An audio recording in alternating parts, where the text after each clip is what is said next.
Assalamualaikum warahmatullahi wabarakatuh.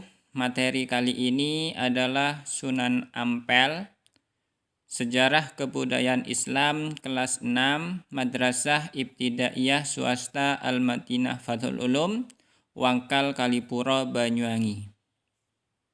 Yang pertama adalah peta konsep. A. Biografi Sunan Ampel.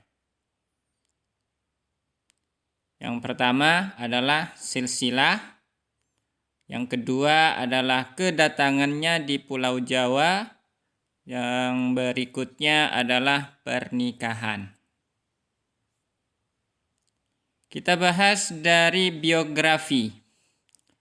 Sunan Ampel atau Raden Rahmat, nama aslinya adalah Sayyid Ali Rahmatullah.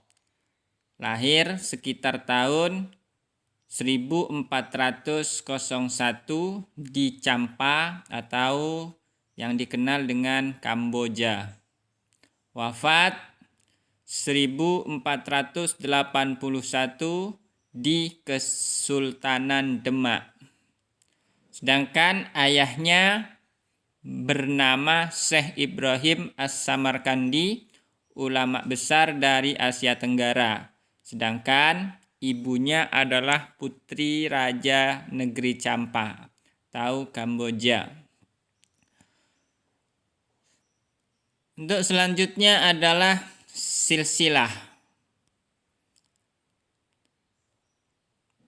Adapun silsilah atau garis keturunan Sunan Ampel ini bersambung kepada Nabi Muhammad Sallallahu Alaihi Wasallam melalui jalur Husain bin Ali bin Abi Thalib dan Siti Fatimah Az-Zahra binti Rasulullah Sallallahu Alaihi Wasallam. Kalau di Indonesia ini biasanya disebut dengan Habib. Kemudian kedatangan beliau di Pulau Jawa. Raden Rahmat datang ke Pulau Jawa bersama ayah dan saudara tuanya yang bernama Ali Murtado dan Raden Burereh yang sebelumnya tinggal di Champa. Mereka datang bersama sejumlah kerabat. Kedatangannya ke Pulau Jawa diperkirakan pada tahun 1440 Masehi atas undangan Prabu Sri Kertawijaya, Raja Kerajaan Majapahit. Kenapa kok diundang?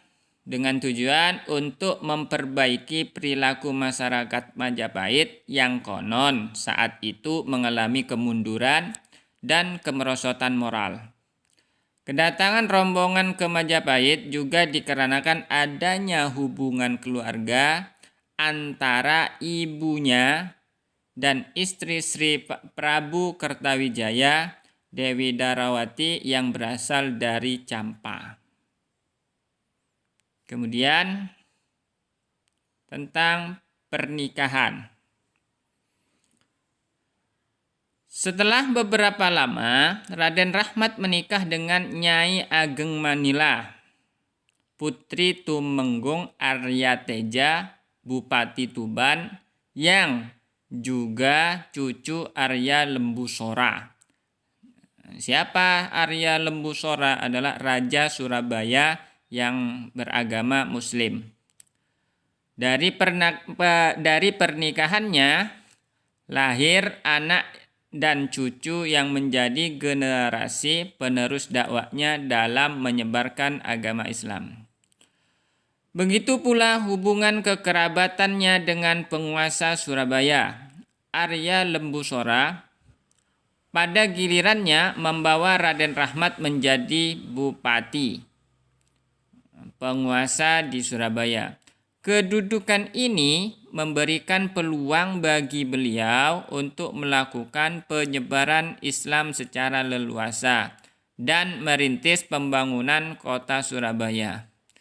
Kondisi ini didukung pula dengan keberadaan Raja Majapahit, Sri Prabu Kertawijaya, sebagai Maharaja Majapahit yang menaruh perhatian besar dengan perkembangan agama Islam.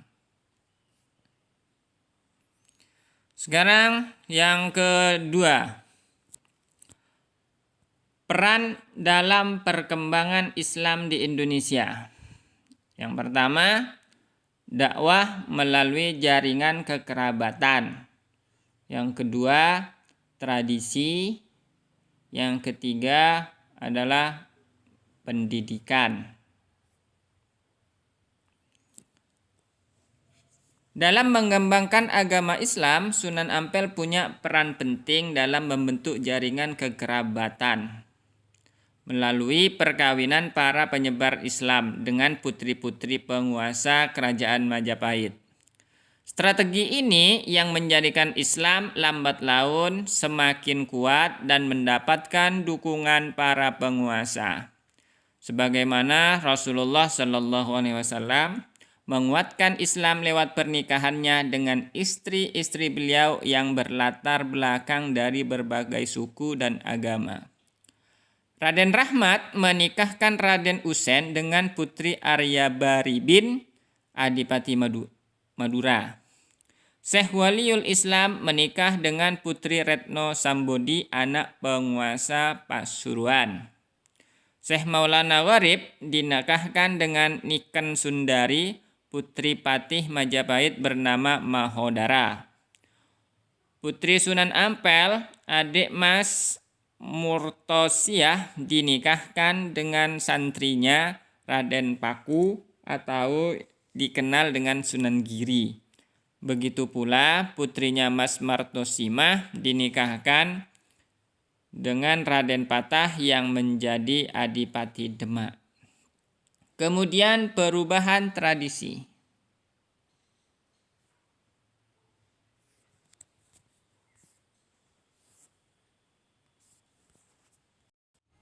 Perubahan tradisi. Masyarakat pesisir utara Jawa adalah masyarakat yang hidup dalam tradisi dan budaya yang turun-temurun.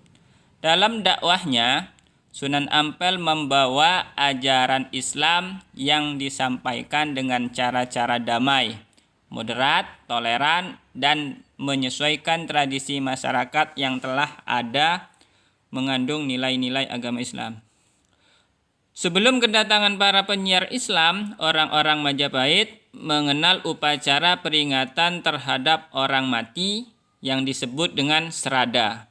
Sebuah upacara peringatan atas kematian seseorang pada tahun ke-12.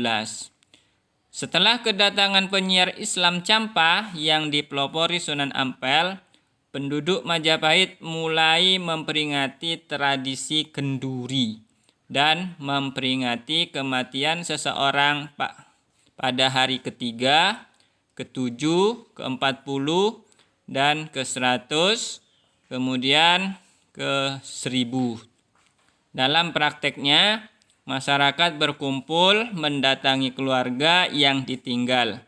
Lalu, acara tersebut diisi dengan zikir, tahlil, dan doa.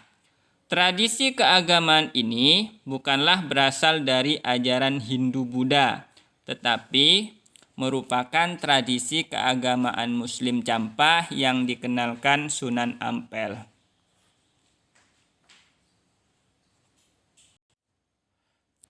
Yang berikutnya adalah membangun masjid dan pesantren.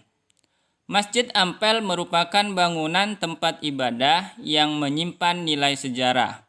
Arsitektur masjidnya memadukan arsitektur Hindu-Buddha dan Hasanah Islam untuk kepentingan dakwah. Model atap tumpang pada masjid menggambarkan adanya akulturasi budaya Islam dan Hindu-Buddha. Tiang-tiang masjid masih kokoh hingga sekarang.